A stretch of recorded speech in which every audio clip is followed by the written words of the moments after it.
Welcome to Machismo TV, the ultimate destination for modern men seeking to upgrade their lifestyle. Our channel covers a range of topics including current events,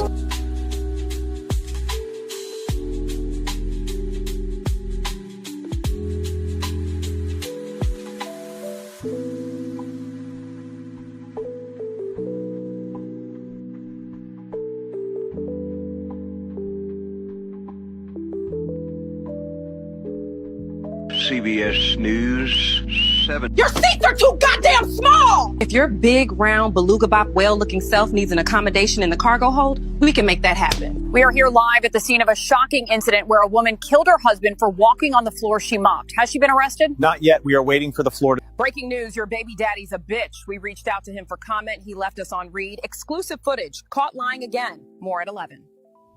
We dug into public records and confirmed he's full of shit. Back to you, but don't expect him to show up. Unc, what's one thing life taught you? If you take your top lip and connect it to your bottom lip, you will shut the fuck up. Sometimes shutting the fuck up is the best thing you can do. Unc, what's one thing life taught you the hard way? Well, anybody can switch up on y'all, sometimes for no reason at all. Even after everything you've done for them, they'll sit there and watch you drown. Unc, what's one thing life taught you? Don't beat yourself up over past mistakes. Might as well save that energy, because you're most likely gonna fuck up again in the future. Unc, what's something people waste way too much energy on? My motherfucking business. They be in my business so damn much, I ought to give them a W-2. Auntie, what's something people waste way too much energy on? Shit, trying to explain themselves to people committed to misunderstanding them. Don't even waste your breath with them. Auntie, what's something people waste way too much energy on? Other that fucked up relationship that they know the energy ain't being returned on. Clock that. Hell, that damn game system. At least start a Twitch account. These broke-ass youngins ain't got no hustle in them. Unc, what's something people waste way too much energy on? I feel like a lot of us has wasted a lot of time on people who wasn't even worth a second. What's something people waste way too much energy on? Not setting any goals, no plan or priorities, and expecting that I'm gonna do the same. Unc, what's something people waste way too much energy on? Giving up, especially when they didn't give themselves a fighting chance. So y'all gotta save that energy, put it towards a skill or something. Make TikToks hell. Keep God in your life, young buck. Breaking news. Girl, you gotta get over your ex. More from our investigators now. The deep dive into public records shows he's blocked you twice, he replied lol to your paragraph, and forgot your birthday. And let's not forget he wore socks during sex. It seems he sent one "I miss you" text, and suddenly she's forgot the time he ghosted her during her grandma's funeral. Remember, if he wanted to, he would, but he didn't. So don't. Thank you for watching TikTok News. Girl, you're not gonna believe this. I'm driving through the casino right now. They got me messed up. A curve appeared out of nowhere, not my fault. Damn right I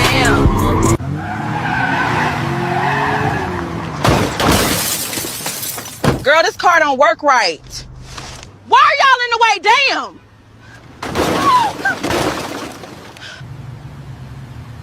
Move your big back ass out my way. Class, merging is a vibe, not a rule. If you hesitate, you educate. Don't do that. See? They just congratulated me. Next week, how to park using hope.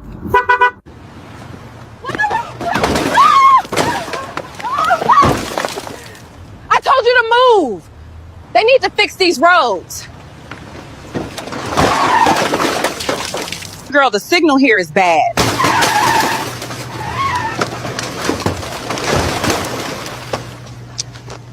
Good evening. We interrupt your regularly scheduled scrolling to bring you this urgent update. Sources have just confirmed your ex has been caught lurking again. Despite public claims of having moved on, our digital forensics team can confirm they viewed your most recent story twice. Experts in the field are calling this a significant escalation, marking the 5th documented instance this month alone. We will continue to monitor this deeply suspicious activity. We asked the subject for comment, but they immediately blocked us. This just in. The United States has officially deployed its most reckless and unpredictable unit to the Middle East, the Ultima Team. Girl, I'm lost.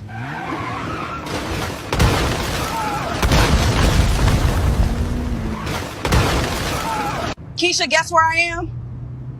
Girl, they sent me to Iran. Who's gonna fill in? girl that. They got some good ass food here though. Did you not see me? Dead ass. Move. I don't even care for real. Bitch. Thanks, Chris. Known for their unmatched ability to cause complete havoc in school zones, Walmart parking lots, and Taco Bell drive-thrus. Y'all lucky I ain't bring Keisha. The Pentagon has confirmed these drivers were selected based on 3 things: unpaid registration, loud exhaust, and vibes. God help us all. Welcome to the Black News Network. I'm your host, Papa Cap and Yo Ass Jones. Tonight's story, BNN weather reporter and local ho Keisha McRib thinks she too good for me. The part-time weather reporter and full-time community mattress was begging me to come through and lay this pipe last Friday, but now she want to act like she don't know me. She ain't ever had a problem asking me to pay for her food, but when it come time to show me what that mouth do, the hoe proudly lied, I ain't that kind of girl. So we just gonna act like you ain't already popping Plan Bs like they a daily vitamin. Oh, please. The dry cleaners won't even take your business anymore. They all tired of cleaning up baby batter stains off your clothes. Don't ever ask me to DoorDash you no crab legs again. You ain't never gonna feel these biggity black balls snocking all up on that tuna fish hot pocket garage door. And she wanna walk around here like we strangers now? Here's a forecast for any men thinking they about to get some neck work from this hoe. Expect a 100% chance of STDs. Don't be texting me next week saying, I miss you, Chocolate Thunder, come and get this deep dish. I ain't no hot and ready midnight snack hoe. You just missed the free shrimp. And now here's Keisha McRib with the weather. Don't scroll. We need new experiencing reverse precipitation. Rain will unfall upward into the clouds starting at 3 p.m. We're getting reports that local resident Mike Johnson has discovered he's been the same NPC for 3 years, repeating identical conversations with neighbors. As you can see, we have heavy cat precipitation moving through the Midwest. Expect 3 to 4 inches of tabby cats with scattered Persian showers. We're seeing a high-pressure system of existential dread moving in from the west, with scattered anxiety showers and a 70% chance of emotional breakdown by evening. Good evening. I'm Sarah Mitchell. Wait, why are there 2 of us? I think we're experiencing a rendering error. In tonight's game, gravity was temporarily disabled in the 3rd quarter, resulting in all players floating near the ceiling for approximately 12 Traffic is backed up on the aerial highway due to a 3-car collision at cloud level 7. We're seeing delays of up to 20 minutes for commuters trying to reach the stratosphere. And that concludes tonight's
All right, 1 2 1 2. Let's do the news. Let's do the news. Yo, what up, no news? I see you in the building, man. All right, you the first one up in here. We got a couple cloud watchers, but you officially the first one in the chat. You like the new skins? Yeah, thanks, man. Which one? I got all the super links you sent me, man. I'm still editing them Jones up and trying to like put them on decent skins and remix stuff, man. Yo, like I said, you turning out to be MVP on this joint. Man, let's just get to it, man. Let's do some news. I got a couple things I want to cover. We covered the Philadelphia with the trash strike yesterday. We covered it last night. It looks like they came to terms earlier today, so it's actually not that exciting or whatnot. What you call it? I had a couple emails about the Epstein, and everybody's kind of shocked. I'm not really surprised that the way things turned out with the Epstein files, especially since the name Mossad was attached to him very early on, even when he was still alive. And I'll just leave it at that. And we just did this work with Netanyahu. Let's just say not all of it really surprises me. And as far as prosecute things that can be prosecuted and that they really think they could do a case, make a case against, I think they're combing through that. But as far as just leaking a blacklist, I mean, they didn't do that with Heidi Fleiss back in the day. Like I said, and since the name Mossad was attached to a lot of stuff from the beginning, this is not surprising at all. But this is Bill O'Reilly on Newsmax, and this is recent. This is this today? This is 2 hours ago. Okay, O'Reilly discusses talk with Trump on Epstein files, combating bad look for the administration. So let's just take this off the top so I can knock this Epstein thing out of the way. Because, like I said, I'm not surprised at all. So while there may not be an official client list to be released, as the administration is now saying, there's a lot of extra information that is not being made public. Our next guest says that this is all hurting Donald Trump and the credibility of the Department of Justice. And joining us now for more is author of Confronting Evil Out in September and host of No Spin News, Bill O'Reilly. Bill, it's great to have you back. Thanks for having me in, Rob. What do you think happened here? Because a month ago, it felt like we were going to get a lot more information. It felt like we were going to get the truth at some point from this administration. Now, it feels like a cover-up. What do you think happened? Yeah, it's not a good look, that's for sure. On St. Patrick's Day, I was in the White House and I talked to President Trump about this. And we also talked about the Kennedy assassination files and Martin Luther King. And his take was similar to mine, that you get as much out as possible. But unlike a guy like Jake Tapper, who's really not reporting the truth, there's a reason you have to be cautious here. Because any name attached to Epstein, even if it were somebody who had a drink with him sometime, if your name's attached to his name, you're through. And your enemies will use that to destroy your entire life. So the federal government has to be very careful about context, because the media, it doesn't care about context. And on both sides, right and left, they're looking for people to destroy with an association to Epstein. But this is not hard to disarm that. And that's the conundrum that I can't figure out. So all Pam Bondi has to do is hold a press conference and say, this is what we know. But she doesn't have to put names out. And she can explain to the press, just as I'd explain to you, why you can't destroy people. Now, if somebody is under active criminal investigation, that's different. Then you can put their name out. But if they're just mentioned in some kind of a report, you can't. So that's where we are. Now, why Donald Trump doesn't tell Bondi, hey, get out there and answer the questions generally. And if you can't answer a question, explain why. I don't know.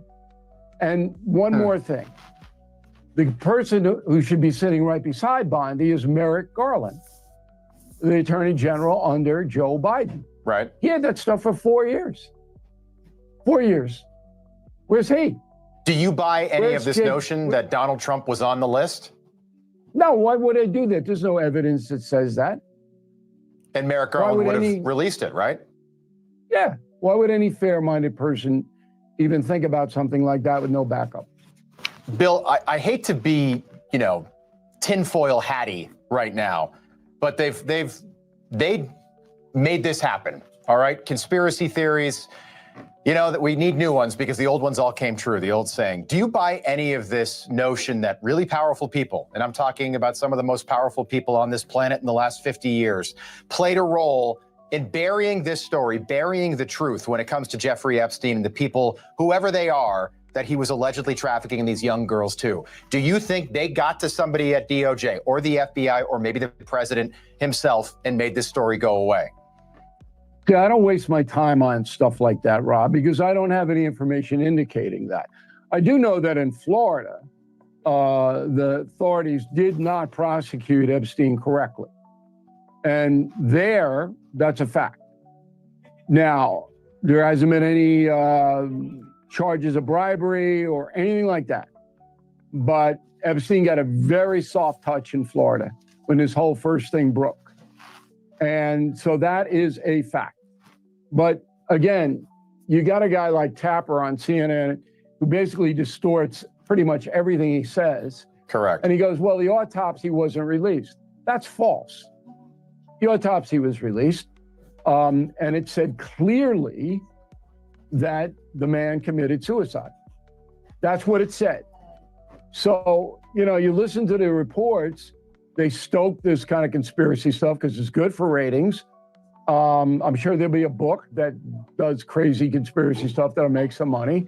But for me, as a real hardcore old school journalist, I don't consider stuff unless there is evidence. Yeah. It's just not right to do. No, I know. But Bill, you know as well as I do that when this stuff festers and when we get this Sunday night news drop, instead of, to your point, a press conference where Pam Bondi standing beside Kash Patel and maybe Dan Bongino and others address what they know in an honest, upfront way, when you get a Sunday night, 4th of July weekend, 7 p.m. news dump to a left-leaning website, it just kind of stinks. And then when you get the Brennan Comey news yesterday, to me, it feels like a shell game. It feels like, hey, look here, not there. Follow that story now, not the Epstein story. Where are you on Pam Bondi resigning? No, I'm not going to condemn. Yeah, he's spot on with that. They definitely buried the lead with this one. What did they drop like right close to the weekend with the Epstein story? Not even on mainstream news, and now the flood in the news cycle with Comey and Barrett. He's spot on with that. Pam Bondi, because she takes orders from the White House. She doesn't make unilateral decisions. She does what she's told to do. That's the way President Trump runs the administration.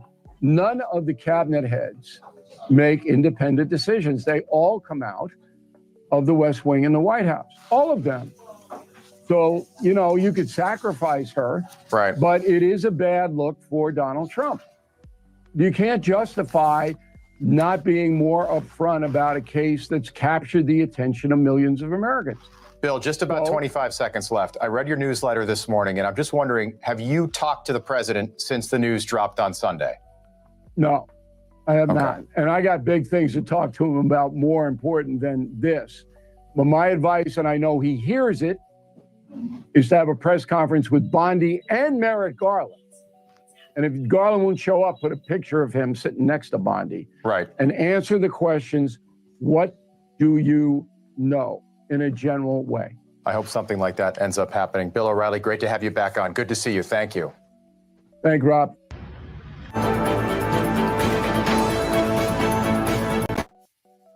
All right, bet. I like that. All right, let's load up the next one. What did I want to do next? I had a couple of them. Yeah. Yeah, the Epstein files turn out to be a big nothing burger, at least so far. I got a couple reactions that people did to him, Osmond Gold and a couple other ones. But I want to see how this plays out, like the next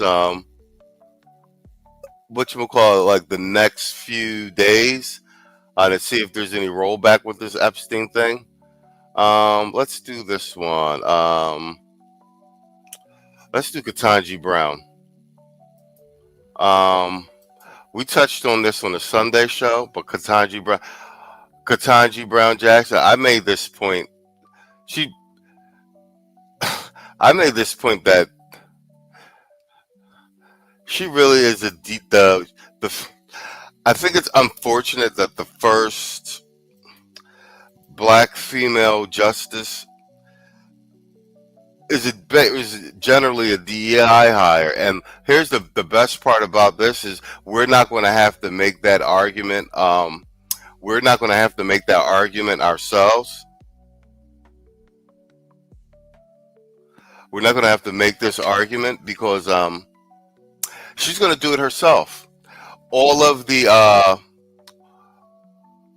her dissents, all of the decisions that she joins with in the Supreme Court, they go down in history as part of it. And and like I said, you say what you want about Clarence Thomas. He turned out to be a titan. His dissent and everything. He's a gold standard Supreme Court justice. So he's the first black male to the Supreme Court. Sotomayor is the first Latina woman. She's had her back and forth, but Ketanji Brown Jackson is off to a horrible start. And with this here, and the biggest problem is we're not going to have to make the DEI argument. She's got her dissent, and then the response by the other Supreme Court justices are going to basically document whether or not she's intellectually inferior. Let's put it that way with regards to the law. So this is the latest one. This is the latest one. Her being political and not. Her job is to adjudicate the Constitution and minister the law as such.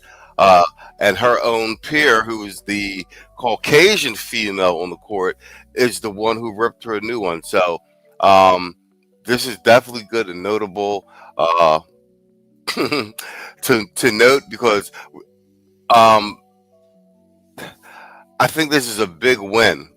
Like against the. This is the one win where they say, oh, it's DEI, and we won't have to make the arguments. She will end up making the argument herself because she's going to have to stand on her own merits on this one. No one's coming to save her with these dissents and these legal arguments, and they're written down in history, and it'll be for hundreds of years as long as there's a court. So let's let some of this rock with her getting. So this one is who's that? I watch this guy sometime too, and I think he's a black guy. It's a faceless YouTube channel. But it's the Paralegal Institute, and I keep telling you, this guy's got at 171,000 subscribers. Source files will be in the description box when I update the thumbnail. But this one is Total Isolation. Ketanji Brown Jackson abandoned by liberal justices in shocking decisions. And this is a commentary from 3 hours ago. For watching today, go ahead and hit that like button, my people. You know that it helps us out a ton, and of course it helps definitely black. It helps us keep bringing you these stories twice per day. Now, y'all, your girl, you got a new girl. Let's just say Ketanji, Justice Ketanji of the Supreme Court. She's not having. Yeah, Saul, you should like this one. Saul in the building. We're gonna be at, what is it? We're 25 minutes in. Yeah, I got like 2 more segments after this. We'll be here about an hour and a half, guys. It's looking like we're the 11 o'clock news at this moment. We're going to mosey our way to 10 p.m. She's not having such a good go of it right now, y'all. She's not having such a good go of it. Not only is she in the minority according to political ideology. Word no news. Whoopi Goldberg, Keisha on the bench. More and more sidelined by her fellow justices, even her fellow woman justices, which is really interesting to see. So you may have seen how, I believe it was last week, Justice Amy Coney Barrett went in on your girl. Now, first, I'm going to run a quick news piece about it, but the news piece doesn't get into what I'm going to read afterwards. So watch the news piece first, and then I'm going to come back and read from what you're seeing on your screen, which is actually even worse than what they talk about in the news piece. So let's take a look. But before we do, y'all, make sure you take care of your money. I'm not going to make this a long one, y'all. Go to Paralegal, PARALEGOLD.com, or call 844-651-8334, 844-651-8334. If you have $50,000 to $100,000 or more in your retirement, protected from inflation, protected from monetary debasement, you're about to retire. Yeah, I need one of these financial sponsorship ads. Who's this guy? Gold.com, Paralegal Gold. Yeah, and Black conservative perspective. He got a gold sponsorship too. We're gonna have to reach out to one of these dudes. We need that money. Okay, bang, let's go. Permission of every district court judge to implement their agenda. There was a kind of a fascinating smackdown among justices on the court regarding this ruling. Justice Ketanji Brown Jackson had this to say regarding the opinion. Our rights-based legal system can only function properly if the executive and everyone else is always bound by law. Allowing the executive to violate the law carves out a huge exception, a gash in the basic tenets of our founding charter that could turn out to be a mortal wound. Requiring courts to provide the dagger makes a mockery of the judiciary. Well, Justice Barrett, Amy Coney Barrett, then issued her own rebuttal to that. She writes, "It is unnecessary to consider." Yeah, this is a vicious rebuttal, bro. By the Becky. Consider whether Congress has constrained the judiciary. What matters is how the judiciary may constrain the executive. Justice Jackson would do well to heed her own admonition. Everyone from the president on down is bound by law. That goes for judges too. Would have been some interesting times during the discussion of this case, don't you imagine? Yes, these are pretty strong words for judicial opinions. I mean, this is the equivalent of sort of the WWE of judicial opinions, but it really shows that not only Justice Barrett, but all 5 of the other conservative judges signed on to her opinion. So they basically endorse what she said, which is really they don't have a whole lot of respect for Justice Jackson.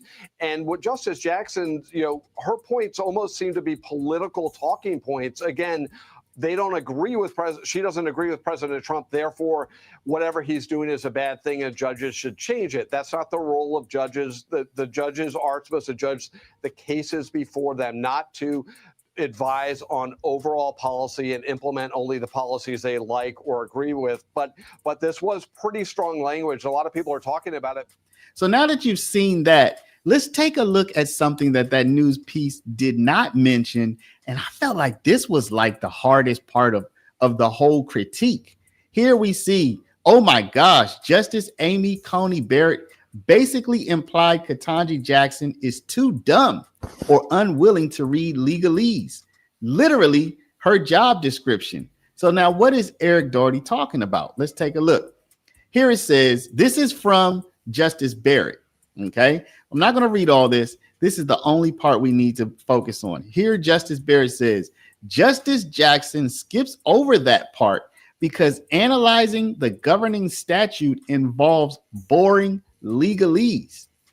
Y'all, she's actually referring back to something that Justice Jackson said. So, that's tough, y'all. Now, that's old. That's ancient news. That was a week or 2 ago. But now even Judge Sotomayor is leaving Judge Jackson in the dust. She all by her lonesome now, y'all. She's doing her dirt all by her lonely. So let's. And this, bro, that's why I've said no matter where Keisha goes, there she is. This is the first Keisha on the Supreme Court. And what did she try to do? She tried to come in and Keisha-ize the court. She got the liberal Becky, and then she got Sotomayor, who was appointed by Obama. So she tried to link up with the Becky and the Latina and get them to make decisions not based on legal precedent and basically their interpretation of the Constitution. She's trying to Keisha-ize the court. And she jumped out the window with this, thinking that the Becky and that the Latina, the liberal Latina Obama appointee was going to back her play. And they like, nah, we may not have been as good as the other justices before us, but we not straight up DEI hires. We actually know our job, and we actually have a level of legal expertise in terms of intellectualism. We ain't jumping out the window with you, and they kicking her back in on the record.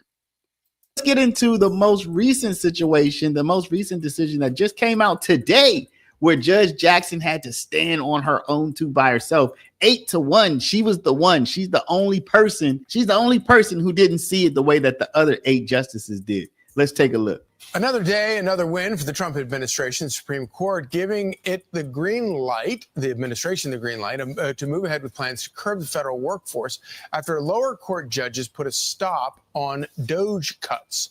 Justice Ketanji Brown Jackson was the only dissenting vote, writing, quote, "This court sees fit to step in now and release the president's wrecking ball at the outset of this litigation. This decision is not only truly unfortunate, but also hubristic and senseless." Fox News contributor and GW Law professor Jonathan Turley joins us now. Professor Turley, so great to see you this morning. So hubristic is kind of an interesting word for a member of the Supreme Court to use about the president using his executive action. Exactly. Yo, you see how they playing her? Hubristic. That's the word she used in her dissent. And they're like, well, that's well within the range of his executive powers. It's not necessarily hubristic. That's him exercising his executive powers. Bro, these quiches is getting exposed. And I keep telling you with the AI, you see these AI clips. Artificial intelligence right now, when it thinks of a black woman, it thinks of Keisha from a generative AI standpoint. Yo, salute contract. I see you in the building. Irvin Reed, what up, Playboy? We back at it again, man, doing the news. We are 33 minutes in. It is almost midnight. It's 11:53 p.m. Eastern Standard. Let's go. It is. It's particularly interesting from this justice. It was not long ago that Justice Barrett went after Justice Jackson for what she described as basically an imperial judiciary. And on this occasion, Jackson is alone. She couldn't even get Justice Sotomayor to sign on to this dissent. Keep in mind, what Sotomayor noted in her concurrence is that this order simply was having agencies plan for downsizing. And she said, well, we can hardly stop that. Well, yeah, Jackson believes you can. And this is part of a signature of what's becoming a type of judicial abandon that Jackson has towards the power of these courts. And, you know, we've seen this interesting progression. It was in these injunction cases. In an earlier case, Justices Sotomayor and Jackson lost Justice Kagan, who would not sign on. Now Jackson has lost Justice Sotomayor, and she is the sole dissenter. So y'all, I'm just covering this because I find it interesting. I think I consider this kind of the Trump effect. I mean, it looked like the Supreme Court for a little while there. It looked like they might be the final backstop that we're going to thwart and block the Trump administration's agenda. But now, it's down to just lonesome Judge Jackson. She had to stand all by herself on some of this stuff. What do y'all think about this? I mean, what do you chalk it up to? I know some of this you might be looking at it like, hey, they didn't go that hard in these opinions. But when you go to law school, you start learning. Yeah, Yeah, he's spot on with this. It doesn't sound like vulgar language or anything, but this is how nerds fight. It's the language and the sarcasm and the very fact that she's the sole lone. It's basically her against the entire court. And since, the majority of the court are seasoned titans, it's, if anything else from just appearance's sake, it looks like she's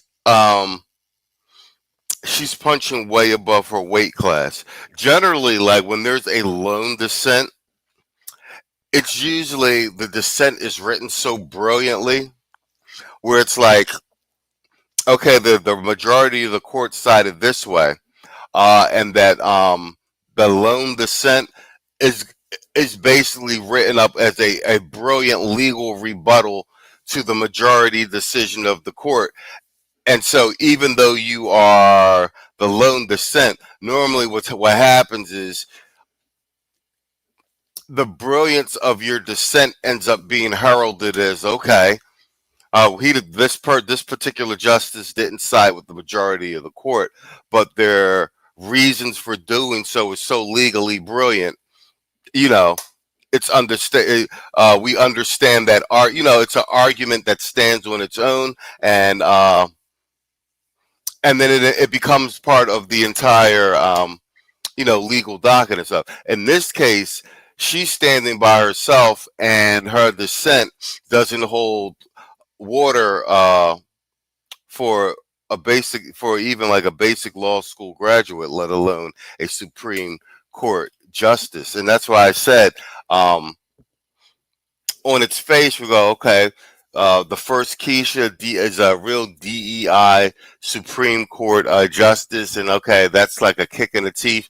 But this ends up being one of those DEI hiring situations where there's no leg to stand on. Okay, they got you in the door, but this is also a position where you're going to drown in public. You know what I mean? And it's going to go on to the public record. So as much as the Keishas was cheering, we got the first Black Supreme Court justice. Like, if she doesn't rise to the occasion, this may, in terms of an ethnic image, this may turn out to be a long-term embarrassment. No, it's not Nate the lawyer. It's paralegal. Hold on, but he's definitely a black guy. It's and I'll have the link to the source video. It's the Paralegal Institute of Washington, D.C. That's the name of his channel. He's got 171,000 subscribers. That's why I said we're definitely in the right niche with this one. All right, bet. Let's get that one out the way, and I got a couple of these lined up. Short ones, because I wanted to, like I said, I wanted to run through a bunch of these because we've always got like a lineup of stuff that we don't get to cover on Sunday. So this is some stuff current and whatchamacallit. All right, we'll save. You know what? Let's do this one next, and then I'll do Black Folks Destroy Hakeem Jeffries. Let's go. Supreme Court allows 22 states to ban trans kids procedures, and that's also funding being cut out from Medicaid as well in the big beautiful bill.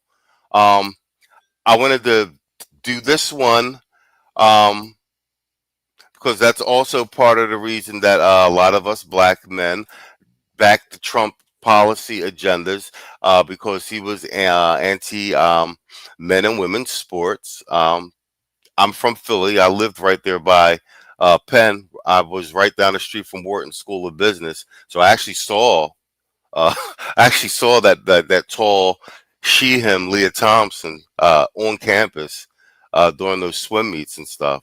So that was crazy. This is our guy Roman over at the Epic Times, and this is his Facts Matters segment.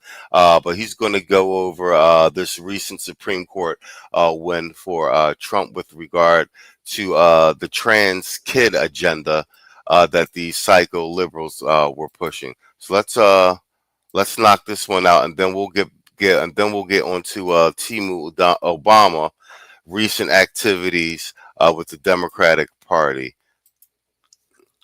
Of this particular law, it prohibited healthcare professionals from administering puberty blockers and/or. I'm just going to run it back. Now, for this next story, let's collectively take a break from discussing the Middle East in order to discuss something closer to home.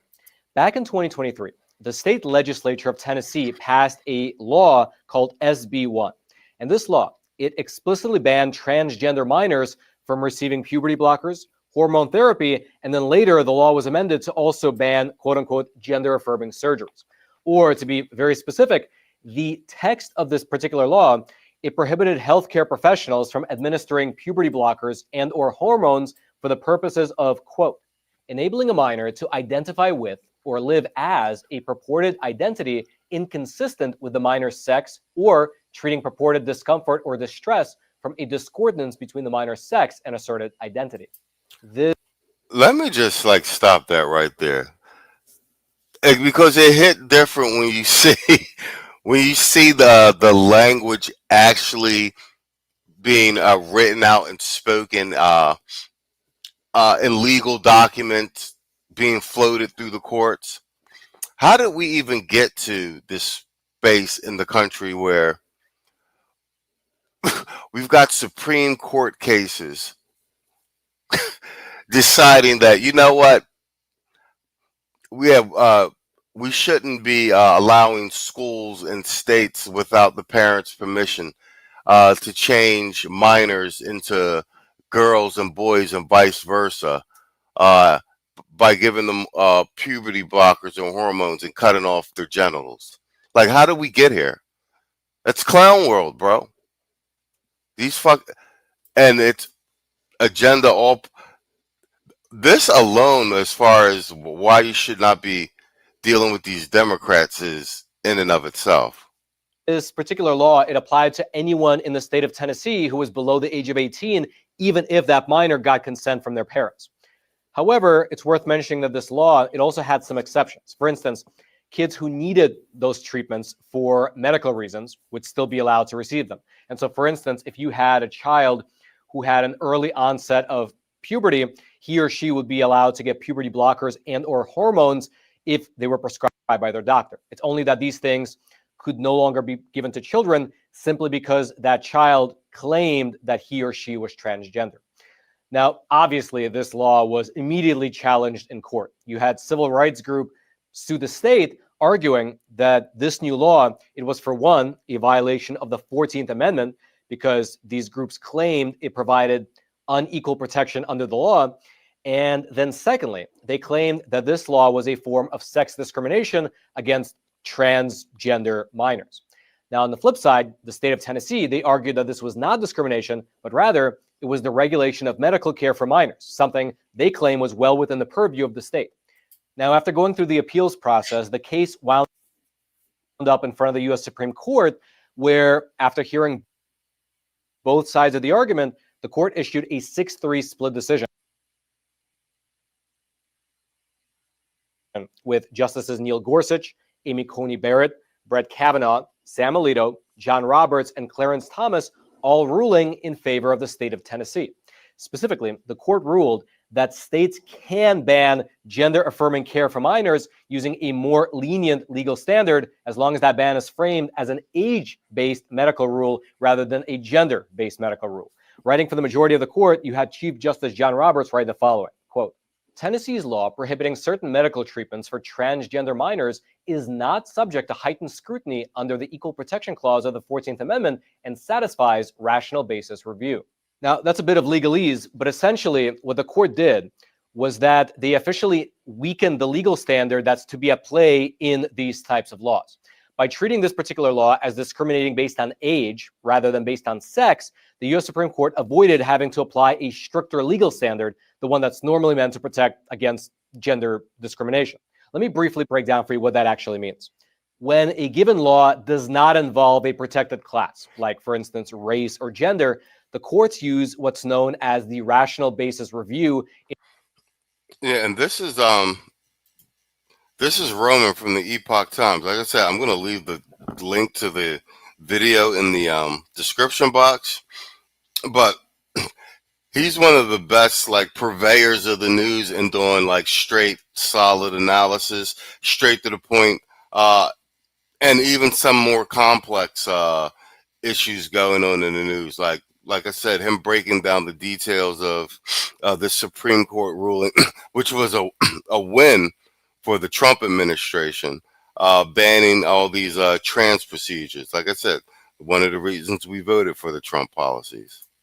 In order to try and figure out whether that law comports with the U.S. Constitution. It's a lenient standard where the court basically just asks the following. Is there any legitimate reason for this law? Now, naturally, all laws have some legitimate reason for them. And so the government almost always wins cases that fall into this particular category. However, if a given law instead treats people differently based on gender, sex, or other characteristics, well, the courts apply a standard of heightened scrutiny. In this scenario, the courts ask a different question. They ask whether the law is, quote, substantially related to an important government interest. Under this higher level of scrutiny, the government has to prove that, for one, they have a good reason for this law, and that secondly, the law as formulated is closely tied to that good reason. And just for your general reference, I will also mention that there's a third level called strict scrutiny, and that applies when a law involves things like race, religion, national origin, or it affects people's fundamental rights like voting or free speech. In cases involving strict scrutiny, the court asks if a given law is, quote, narrowly tailored to achieve a compelling government interest. And in those cases, the government often loses. And so those are the three buckets that a given law might fall into. Now, the civil rights groups that were suing the state, they were imploring the U.S. Supreme Court to interpret Tennessee's SB 1 under the heightened scrutiny standard. However, as we just read a moment ago from the U.S. Supreme Court majority opinion, the majority of the court said that SB 1, as well as similar laws to it across the whole country, should actually be judged on a rational basis review. And so, with that standard in place, all that has to be established is that the state government had a rational basis for enacting the law. They had a rational reason for why the law needed to go into effect, which, as John Roberts wrote here, the state of Tennessee was able to successfully do. Quote, Tennessee determined that administering puberty blockers or hormones to minors to treat gender dysphoria, gender identity disorder, or gender incongruence carries risks, including irreversible sterility, increased risk of disease and illness, and adverse psychological consequences. The legislature found that minors lack the maturity to fully understand these consequences, that many individuals have expressed regret for undergoing such treatments as minors, and that the full effects of such treatments may not yet be known. And therefore, both SB 1, as well as similar laws like it across the whole country, can stand as they are. Quote, our role is not to judge the wisdom, fairness, or logic of the law before us, but only to ensure that it does not violate the equal protection guarantee of the 14th Amendment. Having concluded it does not, we leave questions regarding its policy to the people, their elected representatives, and the democratic process. And indeed, the reason this matters, as is being alluded to here in this majority opinion, is because Tennessee is not the only state in the nation with this type of law on the books. In fact, looking across the entirety of the country, over half of the states, more than 25, 27 if you include some that have been challenged, but over 25 have passed similar bans. In fact, up on your screen right now is a map showing the current state of these bans across the whole country. All right, just to pause here for a super quick moment, I'd like to introduce our sponsor, all of us, with our investments and our retirement accounts. That's actually hold physical gold and physical silver, two precious metals that help me sleep better at night, knowing that I have a hedge against all those brilliant decisions being paid. That's a long. Now, American Hartford Gold. Wow, look how long that ad is. He must really be getting paid. Now, the text and the specifics of each law differ from state to state, but basically... All right, hold on. Let me look at this map. So the blue is where they prohibit gender-affirming care. It's all Midwest, Florida. There's no ban where it's green. Purple is currently enjoined. Oh, there's no ban in Pennsylvania? Texas, y'all are good. I'm just looking at this map. All right, so it's all the green is where there's no ban. Of course, California. Then they got Pennsylvania, New York. That's New Jersey.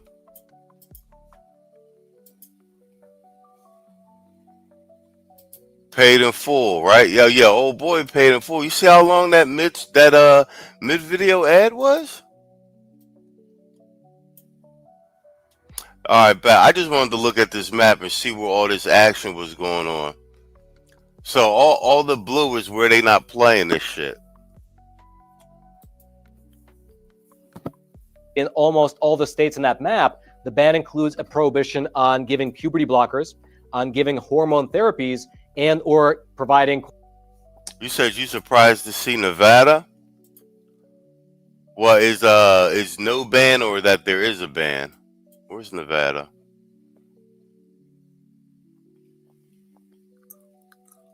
No ban.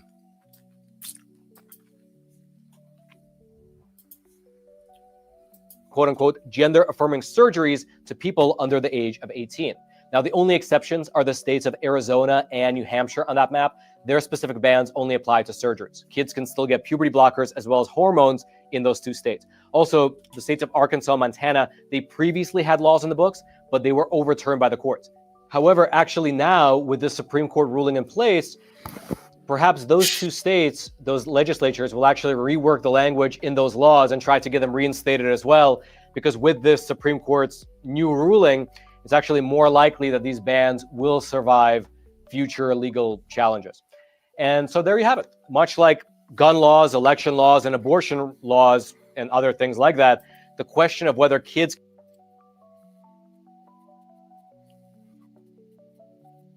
All right, cool. All right, let's load. Let me see. What do you say, Irvin? You said you figured. I figured Nevada would be a blur like Utah. Okay.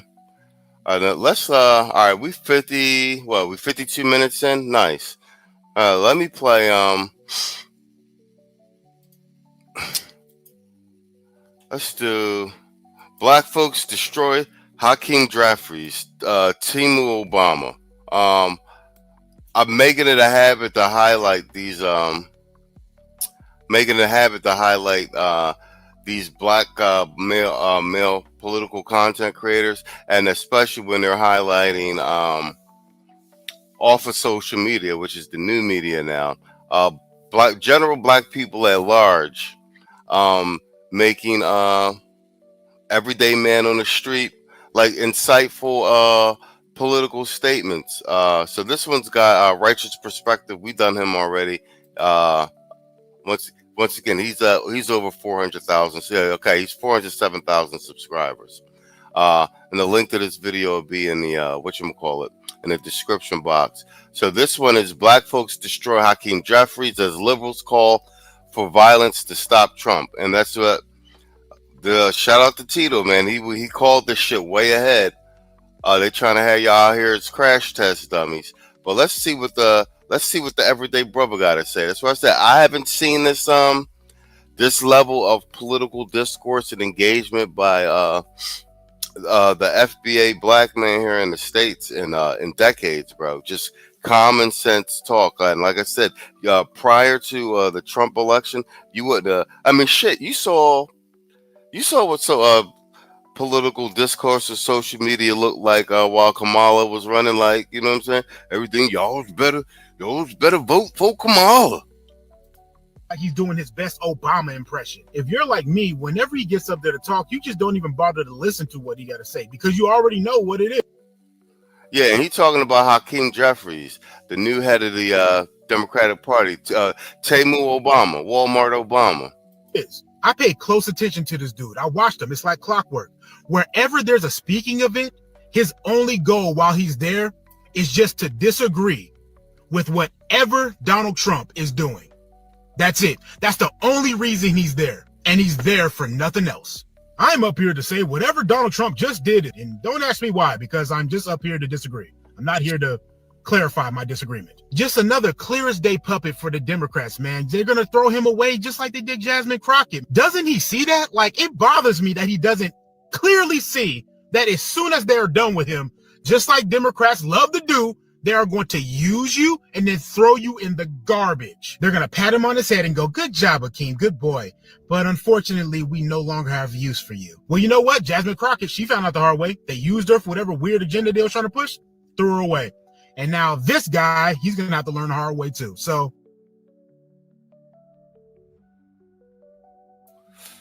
Similar arguments rephrased that we make down here. And like, this guy's not getting any Republican,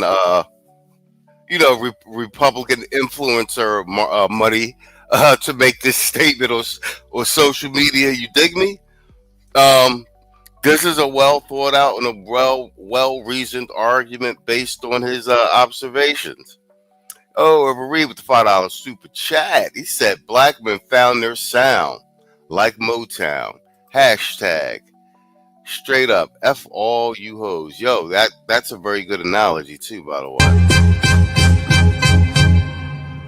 Man, fuck all you hoes. Fuck you and your mammy and your granny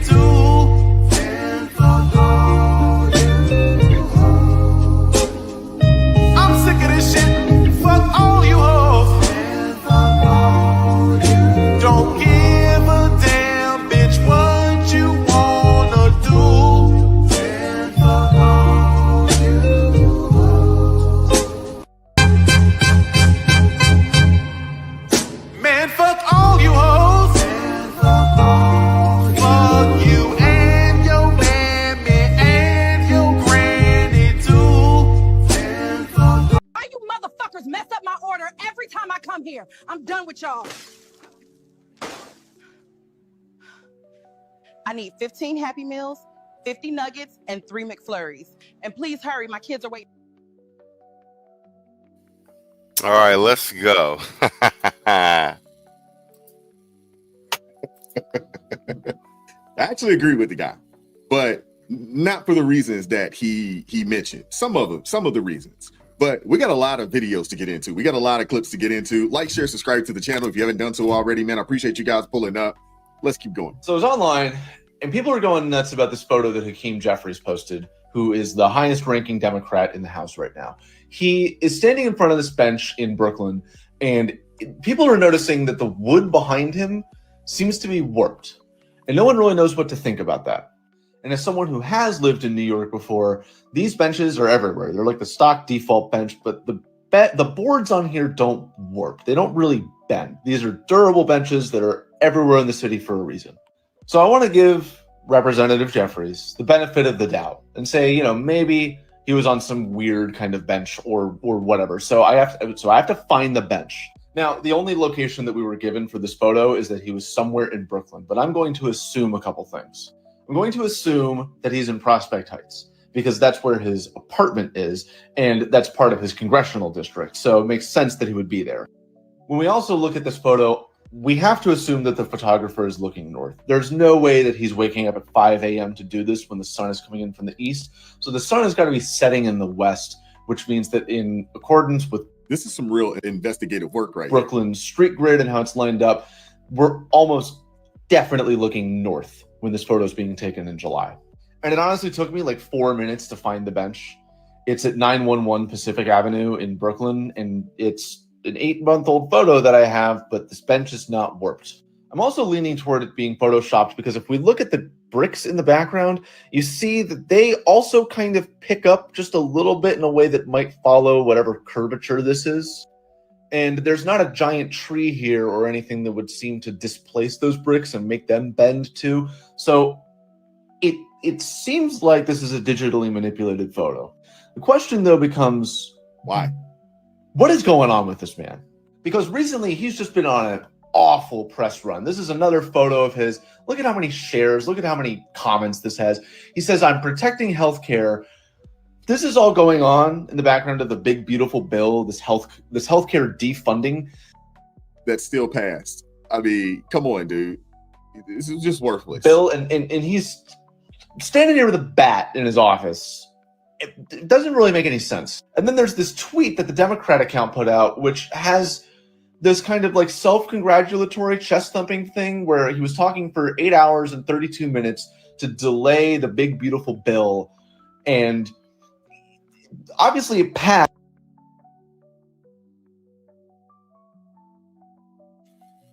Yo, facts. I was thinking the same too. Like, these internet detectives ain't no joke, bro. You seen when he was like, yo, well, the sun's coming in from the east, so he couldn't be standing in that direction. And I found the exact latitude and longitude of that bench and the address. Yo. So this is just weird. And the question then becomes, you know, I can understand people photoshopping something. I can understand people being self-conscious. People shouldn't be, you know, self-conscious about that at all. But what is the problem with just taking a candid shot and then not touching it? Why are we doing all this performative stuff? And then you've got Chuck Schumer, his counterpart in the Senate, who is trying to chest thump over the fact that he, through procedural rules, managed to force Republicans to not have one big, beautiful bill be in the actual text of the legislation. But this is not an accomplishment. This is just more weird stuff that this is not relevant to people's lives. Then there's another thing on messaging, because Hakeem Jeffries says he's not ready to endorse Zohran Mamdani, who just won the mayoral primary nomination for the Democratic Party as a self-proclaimed socialist, which Hakeem Jeffries is not. And the reason that he said he's not ready to endorse him yet is he doesn't really know Zohran that well. And he says, my and Zohran's districts don't overlap. I have never had a substantive conversation with him. Why haven't you reached out to him? Because this is your congressional district with the mayoral election count imposed over that. He won your district outright, and not by a little, by a lot. In the first round of voting, he's crushing Andrew Cuomo. And it's all this pitter patter. It's all this nonsense. it's whatever this is or this is. And it just leads me to think, if you have enough time to sit here in an empty park in the evening, you have enough time to invite people. Why aren't there people here? Why aren't you interacting with your constituents? Why are all of your commenters on this post just furious? Because visibility on this is all algorithmically driven. This is Zoran's most recent post comment. It's all positive. Yeah, we're going to get into that.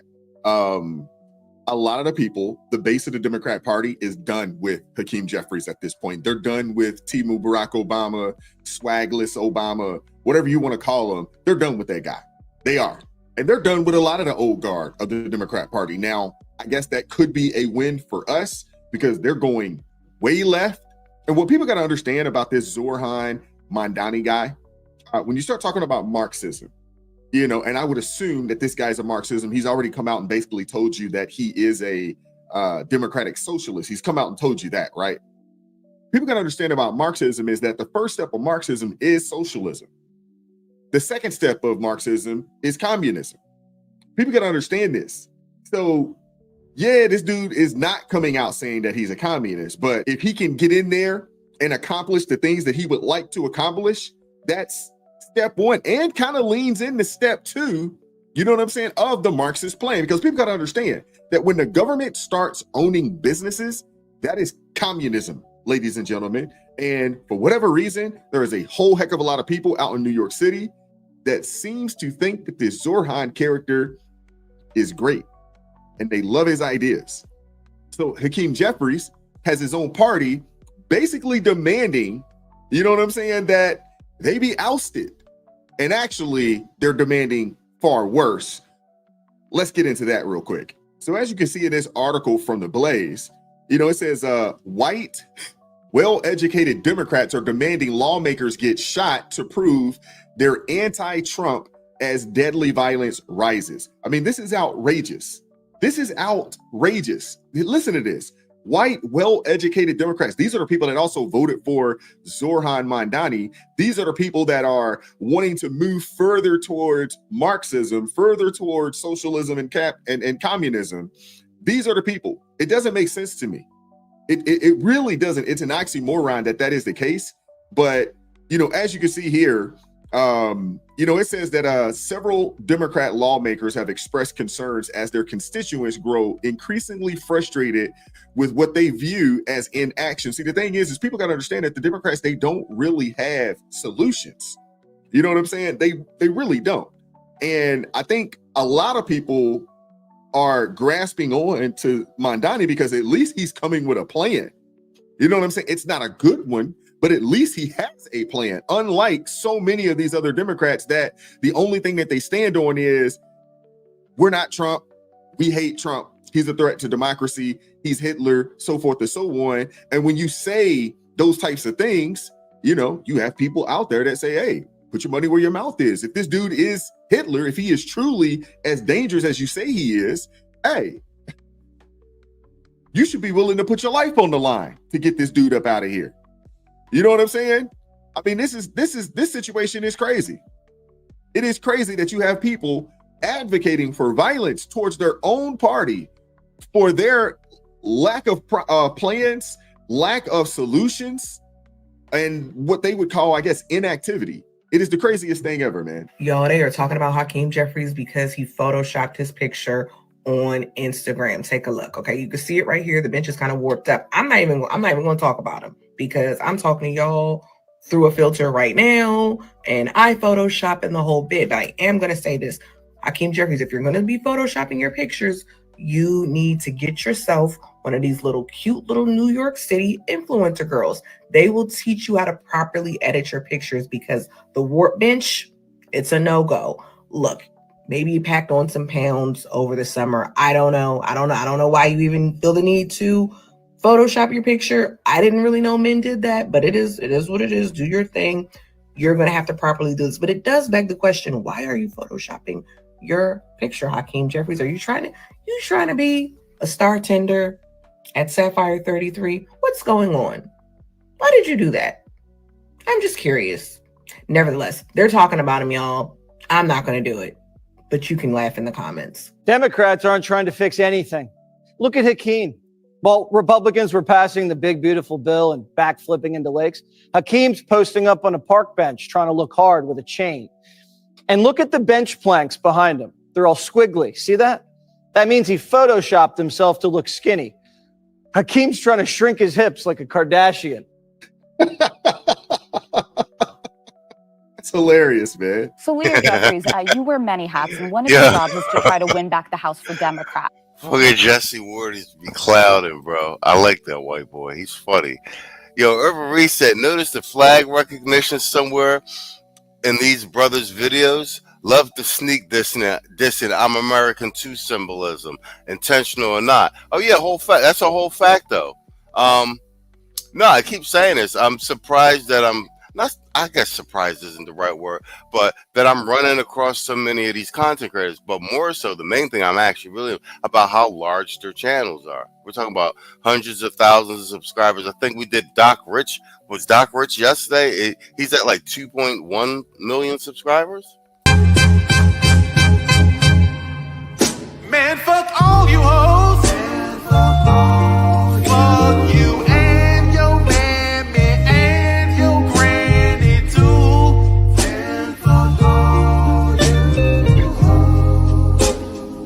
I'm sick of this shit. Fuck all you hoes. Don't give a damn, bitch, what you wanna do.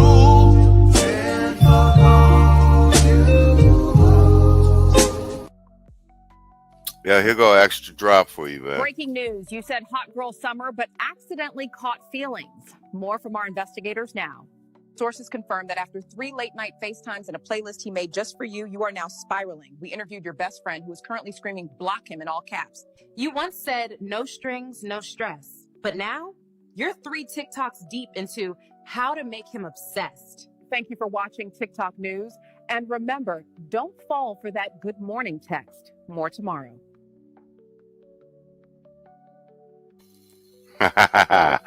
Yo, what's that? Is that Quiet Storm? Hold on. Did that jump up? Yeah, there you go. Yo, what up, Storm? Yeah, we in here, Playboy. Just doing the news, man. Just doing the news. He said, good evening, gentlemen. Yeah, these AI drops is crazy, bro. I still got to collate and edit like at least 5 to 10 of them. Storm sent me a couple more. Irvin Reed sent me like a not Reed. No News sent me like a itemized joint, like with a whack at them joints. And then I'll be clicking on them. I'll be getting like related videos and content. So I've been finding like, yo, a lot of dope stuff. Like, and some of this stuff it looked damn near real, bro. It's scary. And we were talking about immigration before we went to break. Now, some Democrats, amid the criticisms of ICE right now due to these ICE raids, have started calling for defunding ICE. Do you think that's effective going into the midterms, and do you support those calls? Well, I definitely think that, we need aggressive oversight as it relates to the overly aggressive behavior that we've seen. What is aggressive oversight as it relates to the overly aggressive behavior? Yo, these dudes are the king of double speak and not say anything. And that's what I'm saying. It's so easy for the Trump administration to steamroll over these guys because they actually have a policy, a plan, and goals. Whether you like them or not, they are actually doing stuff, quantifiable stuff that you can track on a daily basis. These guys are just mad. The Democrats, they've gotten by so long on like this double speak verbal jujitsu shit, and now they can't move anything with it. Seen, from ICE, from the Department of Homeland Security. It's not what the American people actually, in my view, voted for. Yeah. That's a lie. We definitely voted for the deportation of all the people. Yo, exactly. How are they telling us what we voted for? Everybody's sitting around on social media like, yep, that's what we voted for. Like, bro, you could literally write on a piece of paper the list of things that Trump said he was going to do prior to the election. Draw a line down the middle and just start checking off the shit to see if he's actually doing it. We're not 200 days in and he's knocking that shit out the park, bro. People that came over here the previous 4 years during the previous administration, We absolutely voted for it. You guys didn't vote for it, but we voted for it. 77 million people voted for it. Donald Trump and Republicans promised to go after violent felons, but instead they're going after law-abiding immigrant families. And in fact, in some cases, deporting American citizens. Nobody's deporting friggin' American citizens. And what you see the tricky language, law-abiding immigrant families. They're here illegally, bro. Like I said, I got no sympathy. I'm in foreign countries right now. When my time and my visa is up in 90 days, 180 days, they want you to hell out their country, bro. And while I'm here, I'm not getting no benefits. I can't buy no house. Can't drive no car. What is these? They really trying to sell goofiness to the public, bro. And children, some with cancer. And these people are despicable, man. I mean, it's been debunked so many times. And how do you get on The View and say something along those lines? Yo, Irv, we were saying that right after the numbers for the Trump election came out, like the exit poll numbers. You said, I think the black men's numbers for Trump have been doctored to be lower than they are in reality. Oh, 100%. And I think there are a number of reasons. One, they didn't want the Democratic base to panic when they saw their internal polling numbers. But the number two, I don't think that they actually, and we saw that when we did one of the earlier by the numbers with on Rasmussen polling, when he breaks down the side tabs to show like the demographics of the polling demographics. They actually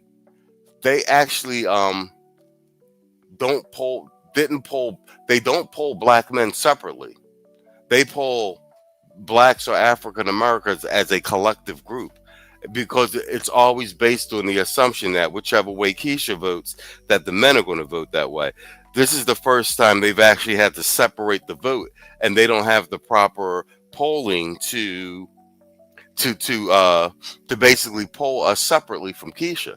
You understand what I'm saying? And then in addition, in terms of the exit polling, there's a good chance a lot of black men who actually voted for Trump may have told the exit pollers they voted for Kamala because of all of the, family members not speaking to you. So I think their numbers are skewed all the way across the board. And the only polling that I heard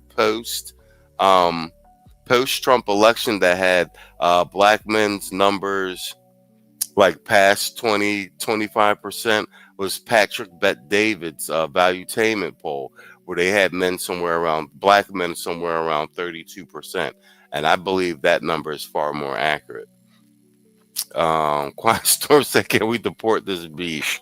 Yeah, they're illegals. Irvin, you saying they said we were at 20%? Yeah, exactly. All right, and let's just stop right there. We've been saying since season 1, we operate on the Pareto distribution.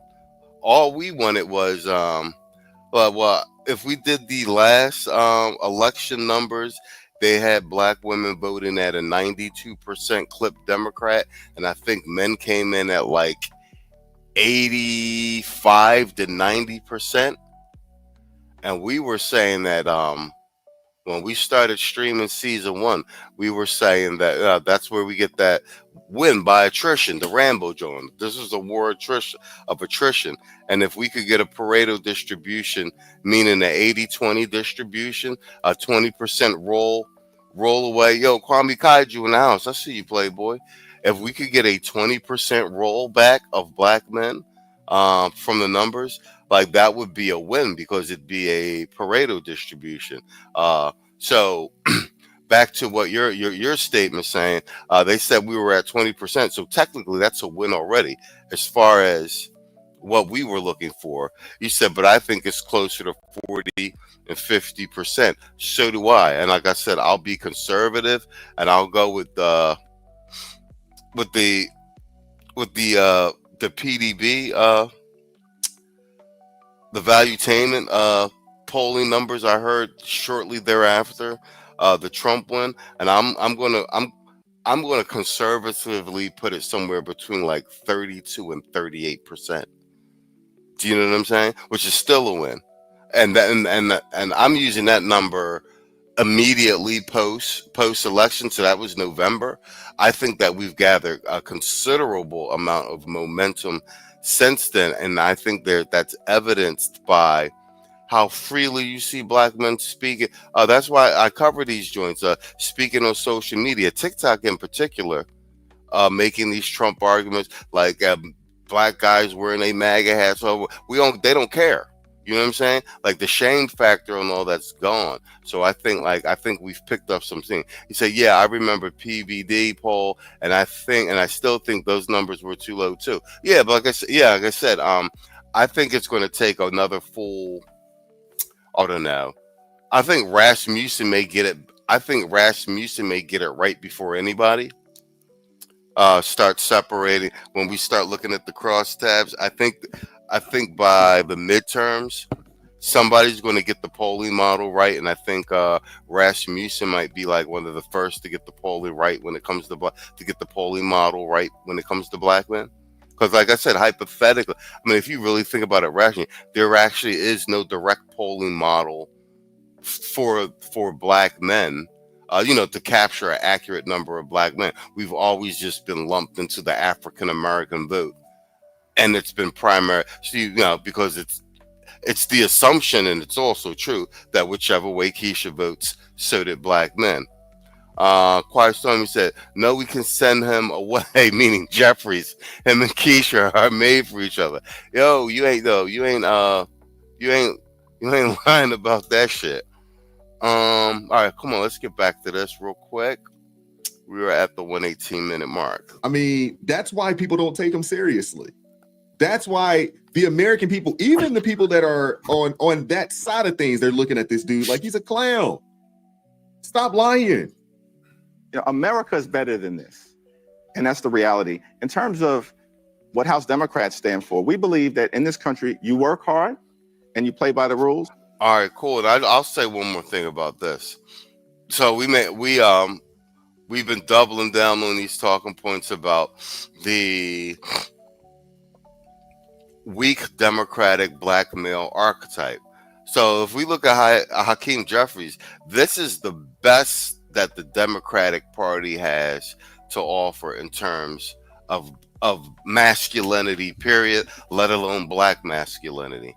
Every other black male that you see is backdooria or ultra feminist. So this is the master archetype. This is the best archetype of black male masculinity in the Democratic Party. Wrap your head around that.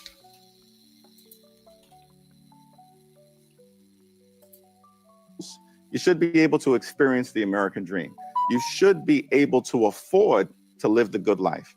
And we believe that that's a good paying job, good health care, good housing. Okay, said if you work hard and you play by the rules. I don't think any of us disagree with that. If you work hard and you play by the rules.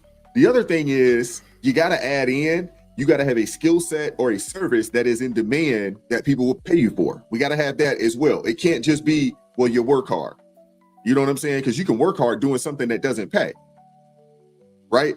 We know this. So I do agree.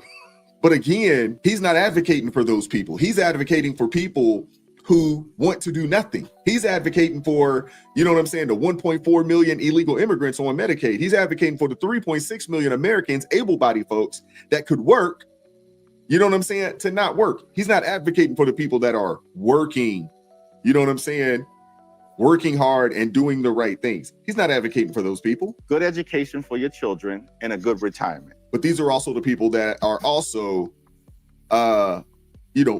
anti-school choice. They want to keep the children locked into failing schools. I mean, come on, man. And a good retirement, by the way, means keep your hands off of Social Security and Medicare now and at all times. That's the good life. I don't think you get any argument from any of us on that either. The problem is that you guys have allowed illegal immigrants who hadn't paid into the system, who hadn't paid a dime into the system, you know what I'm saying, to reap the benefits that the American citizens have paid into, that we should received. And because Democrats and Republicans have pillaged the coffers of Social Security, it's on its way to being defunct. You know what I'm saying? Come 2030. And the reality of it is, if they don't do something, if there are not changes made, no one's going to have it come by the time we get into 2030. By 2035, going into 2040, it would be a wrap for all of that. What are we talking about? I also want to ask you, because I could argue you're the most important Democrat in New York right now, and Zoran Mamandi won the Democratic primary, is poised to become the next mayor of New York City. Now, he ran as an avowed socialist. He called for defunding the police in 2020. That would mean the New York Police Department. You have yet to endorse him. Will you be endorsing him, and do you have any concerns about some of his past positions? Well, you know, he's actually said that he plans to keep the police fully funded. I'm scheduled to meet with him next week, and we'll have a conversation about his vision. He did run a campaign that was actually focused largely on affordability. And that was the right issue to focus on, because New York City's too expensive. America right now is too expensive.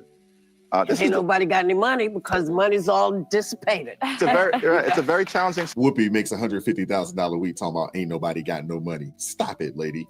Stop it. And Americans are actually making money. Now, there's some things that definitely need to get better. And the majority of the money disappeared under the Biden administration. It went to Ukraine and to illegal aliens. Like, what are we talking about? But I also think there's some things that Americans can do better. We got to cover this problem, man. We have a financial literacy problem in our nation. A lot of us, we make decent money, but we live well above our means. Let's just keep it real. Let's just keep it real. You know what I'm saying? Situation in terms of affordability that we have to lean in on. In fact, Donald Trump promised that he would lower costs on day one. Costs haven't gone down, they're going up in America. And now we have to deal with the consequences of this one big ugly bill, which is so. I'm gonna be honest with you. The biggest thing don't y'all just get tired of them talking to you like you stupid? Like, is it just me? Don't y'all just get tired of them talking to you? Like you're stupid. Like your shit don't work. Yo, shout out to Quiet Storm over the Cash App. He said, for F YouTube, here's my donation. Keisha and Iran, for the Keisha and Iran drop. Man, y'all dudes is funny. Yo, this one for you, Storm. Ultima and Iran. This just in. The United States has officially deployed its most reckless and unpredictable unit to the Middle East, the Ultima Team. Girl, I'm lost.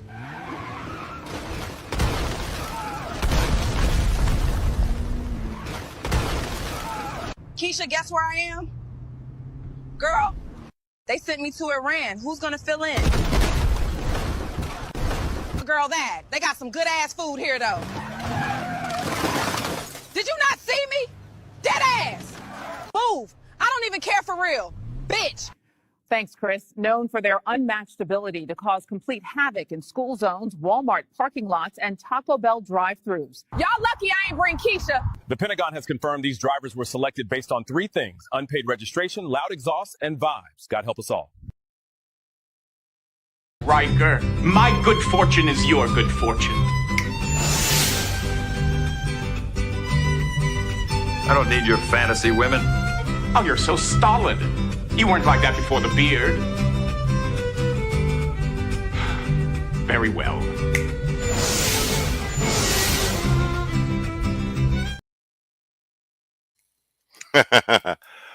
All right, yeah, shout out to Quiet Storm. There you go. That's what I'm talking about.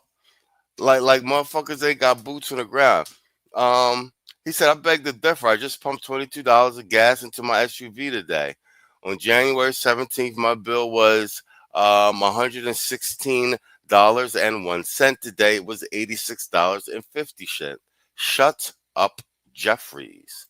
Exactly. Urban said, I'm trying to be serious over here. Oh, with the drop, yeah, these drops is funny, right? All right, guys, we at the wow, this time went fast. We at the 1 hour 26-minute mark. Let's let some more of this run. All right, I guess it's gonna be the last segment. They allow costs to go up 29%, with inflation. 6 months, he's supposed to bring all the prices down to everything. Now, eggs are down and gas prices are down in a lot of states around the country. Just saying, that is true. So some of the prices have come down and inflation has slowed. Now, one big ugly law. And as you pointed out, so we'll sit down, we'll talk. I also want to talk to him about the importance of Democrats taking back control of the United States House of Representatives next year, so we can have some balance in the country. Yeah, we covered that yesterday. We covered that yesterday with the potential census flip. And it's a good chance we're going to hold on to the Senate and the House in the midterms. Basically, as long as Trump don't make no big, huge fumble and turn public opinion against him. You know what I'm saying? Because the Democrats got nothing to run on. And if we get this census restructuring for 2030, it's going to be a wrap. Which is what the founders envisioned. Can't you also roll back this big ugly bill because it doesn't take effect until after the midterms, correct? Yeah, there's several provisions in the legislation that will not take effect until after the 2026 midterm elections. Before you go, I want to ask you, I want you to say something about Texas, because the entire country is in mourning and people have questions about why this happened and could it have been avoided. Is there something that you can do? Yeah, it's an unspeakable and horrific tragedy. And, you know, our thoughts and prayers go out to every single family that has experienced the loss. And we know, you know, I mean, no parent should ever have to bury their child. And dozens will now have to bury their children. And so with extreme weather events and the climate crisis and these natural disasters, we should never play politics, ever. Not play politics with the wildfires, not play politics with these floods, and get the American people the relief that they need and deserve. That's my commitment.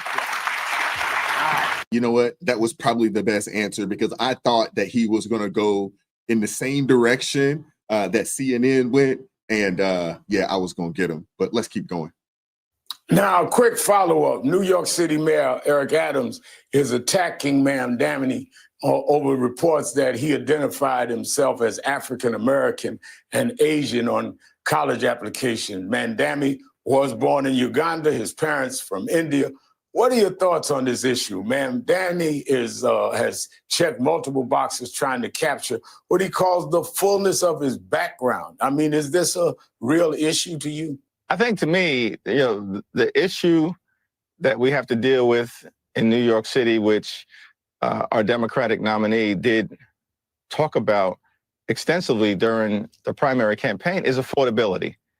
And particularly in many of the neighborhoods that are being overwhelmed by gentrification and wiped out by housing displacement, that whoever's going to be the next mayor of the city of New York really needs to articulate a concrete plan for making sure that working class communities, including working class neighborhoods of color, can still have a place in our great city, the city that both of us love, but we know is changing significantly in terms of the opportunity for working families and middle class folks to be able to continue to call it home. That's a pretty daggone good no answer.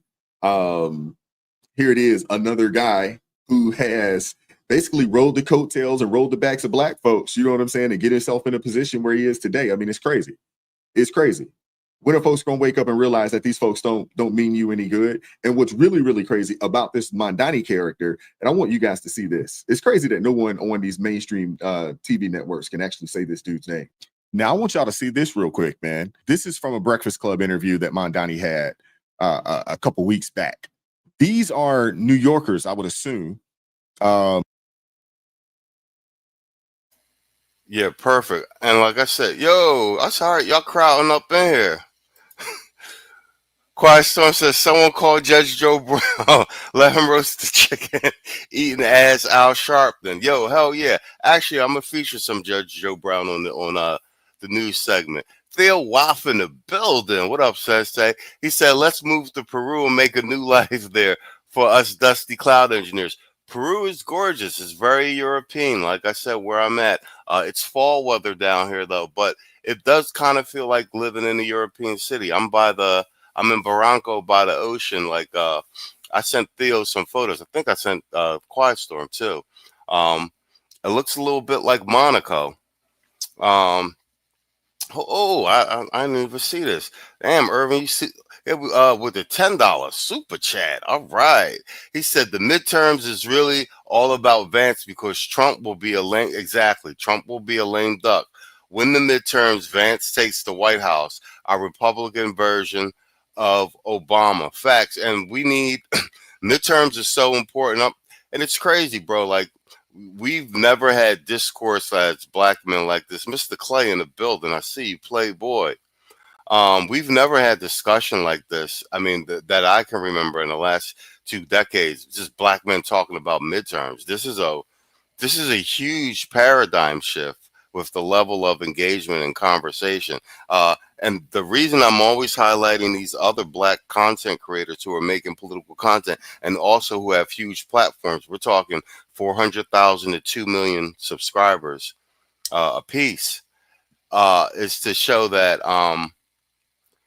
there's a wide audience for this amongst black men and black content creators, and us being involved is, look, I mean, post Kevin Samuels, look at how much progress we've made in terms of structural changes with the laws that are in favor of policies that we want. I mean, we just need before Trump's out of office for him to do something with the family courts, man. It'll be a huge win. Man, fuck all you hoes. Fuck you and your mammy and your granny too. Fuck all you hoes. I'm sick of this shit. Fuck all you hoes. Fuck all you. Don't give a damn, bitch, what you wanna do. Fuck all you hoes. Yeah, and shout out to Theo, man. Yeah, Theo, me and Dak talked on the phone yesterday or day before yesterday. We were talking about your AI class 7. All you guys interested in the cloud, y'all need to sign up for the Manosphere Conclave coming in November. But yeah, me and Dak got a study session tomorrow morning at 11:30, going over some of the SAA practice exam questions, and he's going to drill me on some stuff. Yeah, that's my default accountability partner right now. So yeah, it's a team effort, man. We built something solid down here. Let me see. Did I get everybody? Mr. Clay. Yeah, called out the no answer. Salute, Irvin. All right. Boom, boom, boom, boom. You said you're looking at Ecuador. All right. Well, damn. I might look at Ecuador too. See what their internet is like. Because we've been picking places in South America based on who had the best internet. Since I'm heavily dependent on the internet to keep this channel running. Let's go. Look at this, man. Look at this.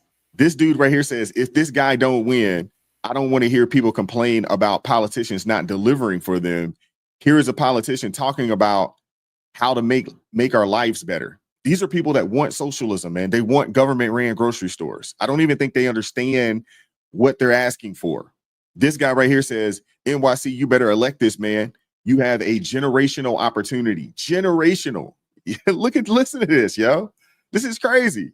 People do not understand what they're asking for. This person right here says that he's the police. He says, as an NYPD officer, I agree with him on the public safety aspect. We cannot do everything, and it gets exhausting, which shows in the way that we respond in ETC. I don't know what ETC stands for. Somebody let me know in the comment section.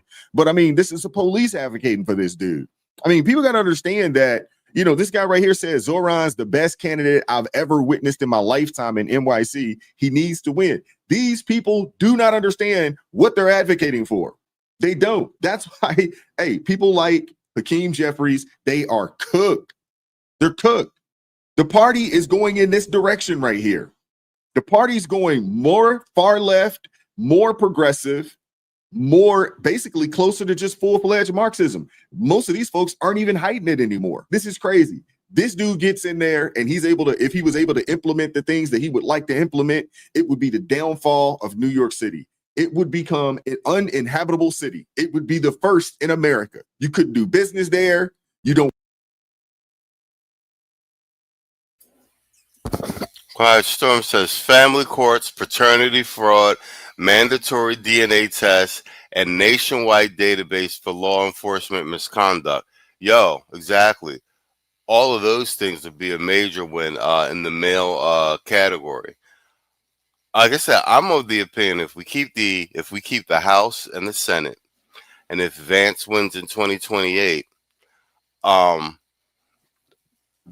we're going to be able to implement irrevocable structural change that'll determine the course of the country in terms of conservative values and things in favor of building strong men of all ethnicities for like the next 2 decades. And like I said, we may be looking at Democrats not in major power.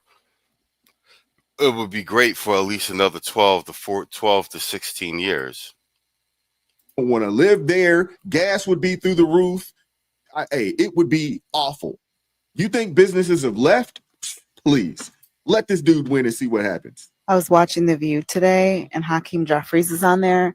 And I understand he's the House Minority Leader and all that, but he's just not the guy. He's not going to take us into the future. He is like watching paint dry. He has no fire in him. He has no fight left in him. He may be young, but he ain't got no fight. He's just not the guy. With that being said, we're going to get out of here, man. Like, share, subscribe to the channel. All right, bet. Yo, Theo, you in the chat? Here, I got a couple new AI drops for you. I don't know if you was here for these joints. Why you motherfuckers mess up my order every time I come here? I'm done with y'all. I need 15 Happy Meals, 50 nuggets, and 3 McFlurries. And please hurry, my kids are waiting in the car.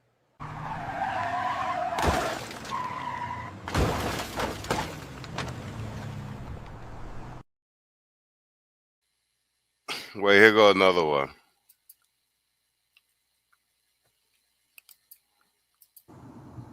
I can't go slow, bitch. My AC don't work.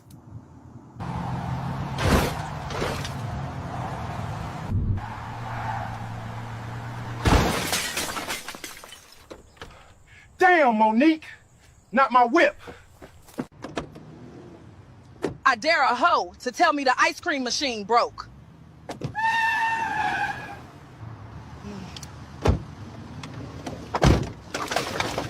Damn, this shit good. This what Quandale said to cool it off with.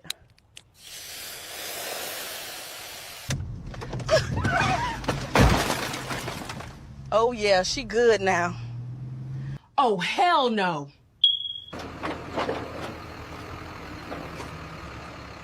Gotcha, bitch. You better drop my car, dead ass. I will cut you. I'm about to do something. Yo, these joints are hilarious. And I just noticed there's a smoke alarm detector on one of them joints. Yo, AI got it all right, man. That's crazy. All right, guys, we at the 1 hour and 40-minute mark. Cross your fingers. If all goes well, tomorrow is Thursday. If all goes well, we will not be doing a MTV News Desk because at 8:30 Eastern Standard, if all goes well, me and Saul will be having a discussion, interview, and a sit-down with the one and only Mumia Obsidian Ali. So make sure you guys drop by for the chat for that. That's a big get for the channel. Yeah, so it should be a really good conversation. We got some good questions prepped up. And Obsidian is going to talk about his new book. We're going to talk about Theo and the Conclave, politics in general. It should be a very good discussion. Cross your fingers, all goes well, and we'll be able to stream that tomorrow. There's a lot of coordinating on the back end to get that done. Well, like I said, man, I want to thank all you guys for showing up, supporting the stream, and showing up with me Monday through Friday while we do the news, man. Like I said, this is our news segment. I think this is our third week into it, and it's been going quite well. That being said, man, I am going to see all you guys tomorrow with Obsidian and Saul. Looking forward to it. I want to say good night and good luck.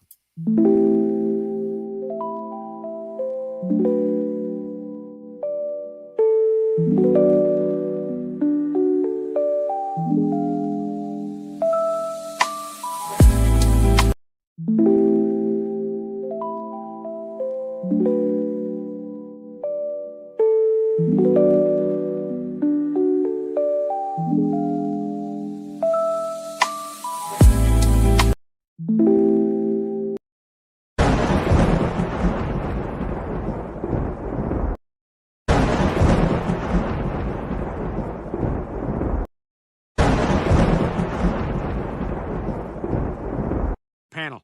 This country needs stronger border security. Our border security is the strongest in the world. What we need is to take care of our children. I can't get an erection. You think giving them amnesty is fair to the people who are already here? They're contributing to the economy. I've tried all the herbs. Amnesty is never the answer. It's not amnesty. It's recognizing their contributions to our country. They said to meditate, but I keep falling asleep. We need stronger vetting. And to enforce the laws already on the books. I'm terrified of being alone with my wife. It's too much pressure. Well, nothing's ever going to change if Congress isn't willing to compromise. Exactly my point. A wall would solve this. I wake up with an erection, but never when she's in the bed with me. A wall would solve nothing. These children have rights. I spent $3 grand on a sandals vacation thinking that might do it. Know what it was? Me being limp on a lazy river. Well, that's all the time we have. Okay. We'll do it live. Okay. We'll do it live. Fuck it. Do it live. Yo, kids, they need to know I'm here to fuck you. I don't wanna know your name, yo, kids, they need to know I'm here to fuck you. Get the fuck on, ain't no shame. I'm here to fuck. I'm here to fuck. I'm here to fuck. I'm here to fuck. I'm here to fuck. I'm here to fuck. I'm here to fuck. I'm here to fuck. I'm here to fuck. I'm here to fuck. Watch this bridge, y'all. I'm here to fuck.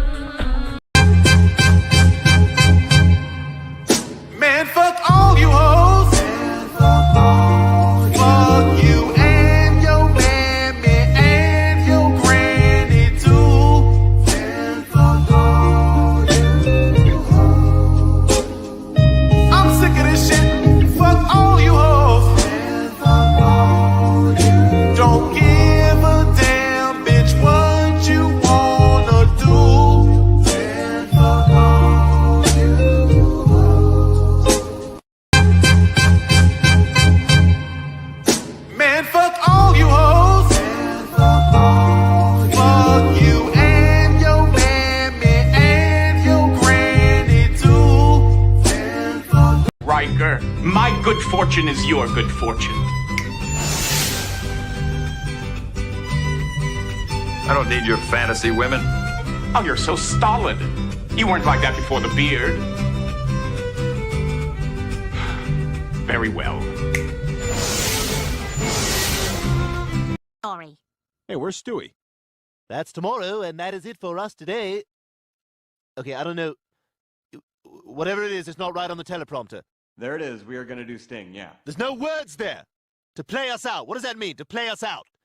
To end the show? Yeah. All right, go. In 5, 4, 3.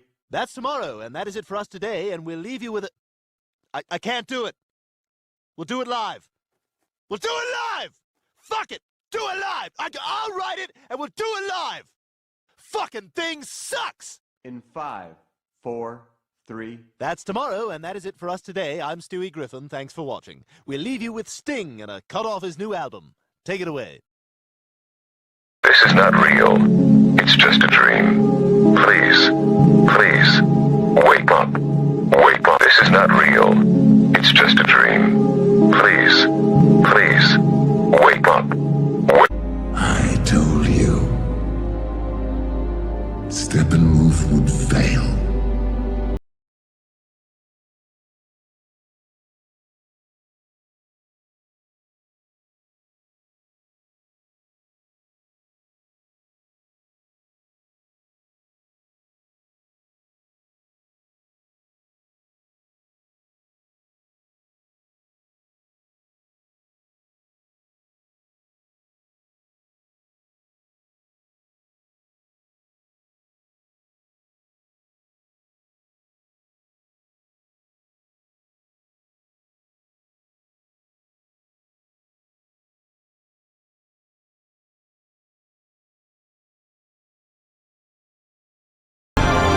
Doesn't matter who we are.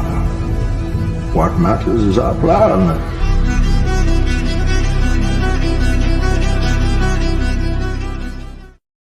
Doesn't matter who we are. I came here to rescue you from him.